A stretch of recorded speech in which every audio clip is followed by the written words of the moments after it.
From humble pulpits to private jets, from Sunday sermons to multi-million-dollar estates, Kenneth Copeland's lifestyle looks less like a preacher's and more like a president's. In this countdown, we reveal the 15 most outrageous and opulent assets owned by America's richest pastor. You won't believe what comes first. If you thought spreading the gospel meant sacrifice, buckle up. Let's begin with what might be heaven's favorite aircraft. Number 1. Gulfstream V, the Sky Church on wings. Kenneth Copeland doesn't just travel. He soars in a $36 million Gulfstream V, a jet so sleek and silent it could double as a billionaire's confession booth. This isn't just a private jet, it's a flying sanctuary, complete with plush leather seats, gold-trimmed interiors, and an air of divine detachment. Based in Texas, this aircraft is parked just steps from his personal runway, ready to lift him above traffic, turbulence, and, as he once put it, that long tube full of demons. Acquired in 2009 and blessed with a custom refurb, the Gulfstream is the prized jewel of Copeland's ministry fleet. It's used for what he calls gospel assignments, but others see it as a ticket to avoid the public eye. The public didn't stay quiet either. When Inside Edition cornered him about the purchase, his unsettling grin and blunt defense went viral. He barked back, "I'm a very wealthy man," and later told followers the plane helps him reach more souls faster. The plane guzzles over $500,000 a year just in fuel and staff alone. For the average churchgoer, that's more than 10 lifetimes of income gone just to keep the engines humming. Still, his congregation cheers. To them, it's not extravagance, it's elevation. After all, if God rides the clouds, shouldn't his prophet cruise just below? But if the sky is the limit, what else is stashed below in Copeland's kingdom? You won't believe what's on the ground. Number 2. Kenneth Copeland Airport, the pastor with a runway. When most pastors drive to work, Kenneth Copeland flies. And not just from any airport, from one named after himself. Tucked away on the sprawling grounds of his ministry in Newark, Texas, lies the Kenneth Copeland Airport, a private airstrip built exclusively to serve as luxury aircraft. This isn't just a patch of pavement, it's a millionaire's launch pad, a quiet kingdom where security gates hum, staff salute, and the roar of jet engines replaces Sunday choir. The airstrip was developed in the early 2000s, quietly added to the ministry's land like a VIP backdoor to the sky. It includes a custom-built hangar, crew quarters, fuel stations, and full-service maintenance areas, all owned and operated under the ministry's umbrella. It's estimated to add $2 to $3 million in infrastructure value to his estate. Critics slammed the idea of a preacher having his own airport, calling it unnecessary, outrageous, and out of touch. But Copeland answered with a smile, "You can't preach the gospel waiting in line at TSA." He claims it's all about efficiency for the Lord. Visually, it looks like a small military base, floodlights, service trucks, cameras, and not a single airline logo in sight. While an average American struggles with gas prices, this man built his own tarmac. But this isn't even the most expensive thing parked on his property. Because next door, there's a house that makes mansions look like storage sheds. Number 3. The $6 million mansion. God's house, or the pastor's palace. From above, it looks like a luxury resort. Up close, it's more like a private kingdom. Kenneth Copeland's 18,000 square foot lakefront mansion, nestled deep in Tarrant County, Texas, is valued at $6.3 million, but thanks to its parsonage status, it's considered tax-exempt. In other words, while most folks work all year just to pay property taxes, Copeland's mega mansion rides free on the wings of a religious loophole. Built in the early 2000s, this estate isn't just big, it's dripping in extravagance. Sitting on 150 acres along Eagle Mountain Lake, it features 10 bedrooms, multiple kitchens, marble floors, private docks, a personal prayer tower, and even a climate-controlled wine cellar. Though he doesn't drink, it's likely used for guests and hospitality. The views stretch for miles. The gates are tall. The peace, untouchable. When the mansion made headlines, critics asked, "What does this have to do with Jesus?" But Copeland doubled down, quoting the Bible, "My God shall supply all your need according to his riches." To him, this is proof of favor, not excess. For the average American family, this home would cost nearly 300 years of salary, without eating, sleeping, or breathing. And yet, some church members see it as a blessing they're part of. They believe if the head is blessed, the body will follow. But if that's his house, what do you think his garage looks like? Let's just say, it's not your dad's pickup truck. Number 4. $1 million car collection. Holy wheels on holy ground. Some people collect stamps. Kenneth Copeland collects engines that roar like thunder on Judgment Day. His private garage, tucked inside the fortress-like grounds of his Texas estate, houses a fleet of luxury vehicles worth well over $1 million. and that's being modest. We're talking shiny black Mercedes-Benz sedans, custom-built motorcycles, a Bentley, and even a few muscle cars thrown in, just in case the Spirit moves him to burn rubber. These aren't dusty collector's pieces either. These machines are fueled, polished, and ready to roll, each one serving a mix of business, ministry, and anointed errands. Most were acquired gradually after 2010, and some, according to former insiders, were even donated by loyal followers who believed giving a car to God's general was like planting a seed for their own blessing. Copeland has said, "You honor the Lord with your substance," hinting that luxury isn't a sin, it's a sign. But for everyday believers whose cars shake when the ASC is on, this rolling royalty feels like a parade of pride. The average American family drives a car that costs $25,000, maybe $30,000. Copeland's rides? That's what he might spend just on tires and monthly detailing. And here's the kicker. Some of these cars are used to escort guests into what he calls the revival hub. But what exactly is that hub? Let's just say it's got cameras, crews, and a stage bigger than most churches. Number 5. The Boathouse on Eagle Mountain Lake, where heaven meets jet ski. When the sermons stop echoing and the jets are cooling down, Kenneth Copeland shifts to a different kind of retreat, his luxury boathouse, resting like a crown jewel on Eagle Mountain Lake. This isn't your average fishing shack. It's a custom-built lakefront pavilion, estimated at over $500,000, housing multiple high-powered watercrafts, personal boats, and jet skis that hum like thunder on holy waters. Built in the late 2000s, this lakeside getaway isn't just for rest, it's part of the estate's full spiritual experience. Church insiders say it's sometimes used to host fellowship, though most footage reveals Copeland speeding solo across the water, wind in his hair, shouting praises as the engine howls. One former member joked, "That's not a pastor on a boat. That's a preacher in a music video." Critics didn't let it slide. Many questioned the need for such toys in a ministry setting, but Copeland brushed it off, saying, "Jesus taught from a boat. I just upgraded the model." It glistens on camera, sun bouncing off chrome rails, expensive wood finishes, private docks lined with thick ropes, and a full cleaning crew on standby. Meanwhile, most Americans can barely afford a weekend canoe trip, let alone a lake estate with motorized praise.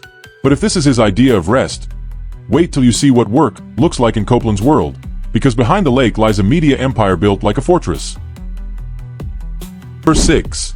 The Victory Channel and Media Empire, where sermons meet satellite signals. Kenneth Copeland doesn't just preach to a crowd. He broadcasts to nations, and he does it from his high-tech fortress of faith, known as the Victory Channel. This isn't your grandma's Sunday program. This is a full-blown media empire, with production stages, green rooms, satellite dishes, and multi-million-dollar cameras, all hidden within his Eagle Mountain International Church compound in Newark, Texas. Started in the late 2010s and valued at an estimated $10 million plus in equipment and infrastructure, the network runs 24 hours a day, airing sermons, live events, prophecy specials, and flashy gospel shows with polished lighting and thunderous music. It's Copeland's global microphone and his digital crown. But not everyone's tuning in with applause. Media critics and watchdogs have raised eyebrows over the cost and message. Many believe it crosses the line from preaching to marketing. Yet Copeland insists, this is the Great Commission in HD. Inside, it feels like a Netflix studio dressed in worship robes, sleek LED walls, robotic cameras, and private editing suites humming like a control center. While the average pastor might pray for a borrowed projector, Copeland's pushing multi-million-dollar productions with soundboards that rival concert arenas. And guess who helps fund it? His loyal viewers. They give faithfully, believing every dollar plants a harvest seed. But what happens when cameras turn off? Just wait until you see where some of those donations land. In places not found on Google Maps. Number 7. Secret Ministry Properties, the hidden homes of a traveling prophet. While some preachers plant churches, Kenneth Copeland plants hideaways, dozens of ministry-owned properties scattered across the country, quietly tucked behind legal paperwork and smiling photos. These aren't typical office spaces. These are vacation-style homes, condos, and land parcels, some valued north of $1.5 million each, and many listed under church ownership, giving them generous tax breaks. Most of these properties are kept hush-hush. From a private retreat home in Colorado to a gated house near the beach in Southern California, they're positioned like strategic chess pieces on a spiritual monopoly board. Their main use? Outreach, according to ministry filings. But insiders and whistleblowers suggest they function more like personal getaways, comfortable stops along Copeland's flight path. While no glossy tour exists, leaked aerial images show sprawling lawns, patios overlooking lakes, and interiors lined with luxury touches. Think stone fireplaces, chef's kitchens, and jacuzzi tubs fit for royalty. When questioned about these remote blessings, Copeland once said, "The Lord gives land to those who obey." But for the average American, affording just one home feels like a lifetime challenge, let alone multiple hidden estates paid through donations and shielded by tax law. And yet, thousands of supporters defend him, calling it proof that God rewards faith. But the next item on the list isn't about hiding anything.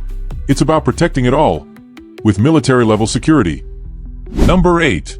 Fortress of Faith. Private security and gated grounds. Kenneth feels more like a presidential estate than a preacher's home. The Copeland estate in Texas is locked tight with 24/7 surveillance cameras, trained security guards, automated gate systems, and restricted access to outsiders. Estimated at over... Number 9. Gold-lined interiors. Heaven's decor on earth. Step inside Kenneth Copeland's world and you'll quickly realize modesty wasn't on the blueprint. From his Gulfstream jet to his mansion's halls, the interiors sparkle with gold-plated accents, crystal chandeliers, imported marble flooring, and furniture that looks like it was pulled from a royal palace catalog. This isn't just luxury, it's lavish on another level, with an estimated $2 to $3 million in high-end custom furnishings across his properties. Many of the upgrades were done in the early 2010s, during a season Copeland described as a time of prosperous overflow. Walk through one of his living rooms and you'll find hand-carved oak trim, velvet-upholstered chairs, and custom-painted ceiling murals of biblical scenes, like Michelangelo but with air conditioning. Critics online were quick to pounce, calling it the gospel of greed in 24-karat detail. But Copeland fired back in an old broadcast, saying, "God's house should reflect his glory, not the world's limits." To him, gold isn't excess, it's evidence of divine approval. The average American home might boast an IKEA couch and a basic light bulb. Meanwhile, Copeland's guest bathroom reportedly holds more value than most cars on the road. Still, many of his followers cheerfully defend the splendor, saying, "We'd rather our pastor live like a king than beg like a pauper." But wait, who exactly pays for the fuel that keeps all this running? That answer isn't hidden in a prayer. It's sitting in a very specific bank account. Number 10. Jet Fuel Bank Account. The Holy Gas Tank Fund. Most people save for groceries or rent. Kenneth Copeland? He reportedly has a dedicated bank account just for jet fuel. That's right, a separate financial reservoir, fueled by donations, strictly for powering up his fleet of aircraft. The man of God doesn't just ask for offerings. He fine-tunes where every drop goes, including hundreds of thousands annually just to keep his jets airborne. First brought to light in a fiery Inside Edition interview, Copeland was confronted about the private planes and extravagant fuel costs. He didn't flinch. In fact, he boldly stated, "It takes money to preach the gospel, and this helps us get there faster." But faster comes with a price. One full tank for a Gulfstream V? Around $14,000, depending on distance and fuel rates. And with frequent flights, those numbers skyrocket fast. Over $500,000 a year by conservative estimates. Inside ministry records and financial leaks, reports mention this jet fuel fund is regularly replenished through partner offerings labeled as aviation seed. Supporters are told they're helping spread the word, but what they may really be fueling is a floating luxury cabin above the clouds. For comparison, the average American spends less than $3,000 per year on gas, and they're still stuck in traffic. But fuel isn't the only thing this man stores in separate accounts. Because some rooms in his estate don't just shine, they tell stories, through relics that cost more than cars. Number 11. Luxury Ministry Events. First-class faith on tour. When Kenneth Copeland hosts an event, it's not folding chairs in a dusty hall. It's five-star resorts, crystal-lit ballrooms, gourmet meals, and private jets touching down like clockwork. These are luxury ministry events, and they've become a signature of his style. Part revival, part red carpet rollout. Held across lavish locations from Orlando to Palm Springs, these events easily rack up over $1 million per gathering, once you factor in travel, hotel blocks, catering, security, and media crews. Some venues have even been confirmed as Ritz-Carltons and Four Seasons, places where faith meets five-star service. These aren't just church conferences, they're spiritual experiences designed like a billionaire's retreat. Photos show manicured lawns, stage setups glowing in purple lights, and fleets of black SUVs lined outside. And flying in? Copeland's team uses ministry aircraft to transport guest pastors, speakers, and VIP members, cutting travel time and adding flair. The backlash? Loud. Many ask, why not donate this money to feed the poor or build clinics? But Copeland answers with his usual conviction, we serve a God of excellence. Shouldn't his gatherings reflect his glory? Compared to an average church potluck or weekend retreat, these events feel like the Oscars of evangelism. And yet, even in these grand halls, another layer hides beneath the surface. Wardrobes that whisper wealth louder than any sermon. Let's talk custom suits, shining shoes, and labels stitched with scripture. Number 12. Designer wardrobe. When the pulpit wears Prada. When Kenneth Copeland steps onto stage, it's not just the message that shines, it's the thread stitched to perfection, hugging his frame like a sermon tailored by heaven's own seamstress. From custom Brioni suits to Italian leather shoes and gold-plated cufflinks, Copeland's wardrobe is a walking sermon of success, estimated at over $500,000 in designer work collected over the years. Based in Texas but sourced globally, his clothing isn't bought off the rack. These are bespoke pieces, crafted by some of the most exclusive tailors in the world. Reports suggest he has a private wardrobe consultant, ensuring each outfit matches not just the event, but the tone of the message. From crisp whites to royal blues, every look screams authority and anointing. Naturally, the headlines followed. Critics wondered if a preacher really needed a $7,000 Armani silk suit to teach humility. Copeland, however, was unmoved, once saying on air, "Would you have me represent God in rags?" That quote alone lit up the internet. Visually, it's all clean lines, shimmering ties, and pocket squares folded like sacred origami. For comparison, the average American pastor might spend $300 on a year's wardrobe. Copeland? That might cover one sleeve. Still, the applause rolls in. Many followers believe dressing like a king confirms his calling. But behind the fine fabrics and polished shoes lies something far older, far rarer. A collection of ancient treasures and sacred relics tucked away from public view. Number 13. Sacred Relics and Art Collection. A museum hidden in a mansion. Most people hang family photos on their walls. Kenneth Copeland? He hangs rare Christian relics, ancient scroll facsimiles, and gold-framed biblical artwork. Behind the guarded doors of his estate lies what some insiders describe as a private museum of faith, estimated at $2 to $4 million in religious artifacts and high-end spiritual decor. The collection began to surface around 2012, tucked into personal quarters, offices, and hidden rooms inside his Texas compound. Pieces include handcrafted replicas of the Ark of the Covenant, rare icons from Eastern Europe, and paintings commissioned from artists who specialize in biblical themes, most likely paid for by ministry funds under the umbrella of spiritual enrichment. Critics question the need for such extravagance, especially when most pastors display a simple wooden cross. But Copeland once said in a sermon, "Every piece in my house tells a story of God's glory." Whether it's a gold-trimmed Torah scroll or a Renaissance-style portrait of the Apostle Paul, each artifact adds to the mystique of his brand. Visually, the space looks like a cathedral fused with a luxury suite. Polished floors, soft lighting, and antique display cases that would impress even seasoned collectors. Compared to the average home, which might have $500 in wall art, this is like living inside the Vatican's gift shop. But what does it all sit next to? Not a chapel. A full-sized aircraft hangar. And yes, it's every bit as dramatic as it sounds. Number 14. The Hangar of Heaven. Copeland's Aircraft Garage.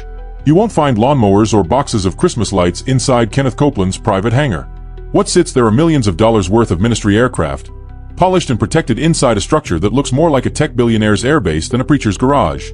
Located in Newark, Texas, on the grounds of Eagle Mountain International Church, this custom-built hangar is valued at over $4 million, including tech, structure, and aircraft storage systems.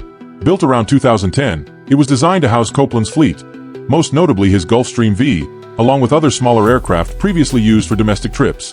The hangar is equipped with climate control, crew quarters, fueling stations, and even space for aviation staff meetings. In aerial shots, it looks like a private airline hub sitting in the middle of Texas farmland. Public reaction. Fiery. Critics slammed the idea of a pastor needing his own aviation warehouse, calling it excessive, theatrical, and unholy. But Copeland has an answer locked and loaded. "I don't fly for comfort, I fly for the kingdom."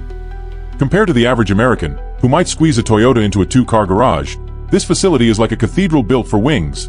Lit, locked, and loaded for liftoff. And just outside that hangar door? Not runways. A crowd of worshippers. Because to many, it's not about the jets, it's about where he claims they're headed next. Heaven's just a flight away. But who's really paying for the ticket? Number 15. Tax-free wealth. The invisible armor of the richest pastor. It's the one asset you'll never see in Copeland's garage, but it may be the most powerful of them all, his tax-exempt status. Kenneth Copeland's massive fortune, estimated at over $750 million, is largely protected under religious exemptions, housing allowances, and non-profit loopholes. It's the invisible fortress that shelters his empire, from private jets to multi-million-dollar homes, all wrapped in the robes of ministry.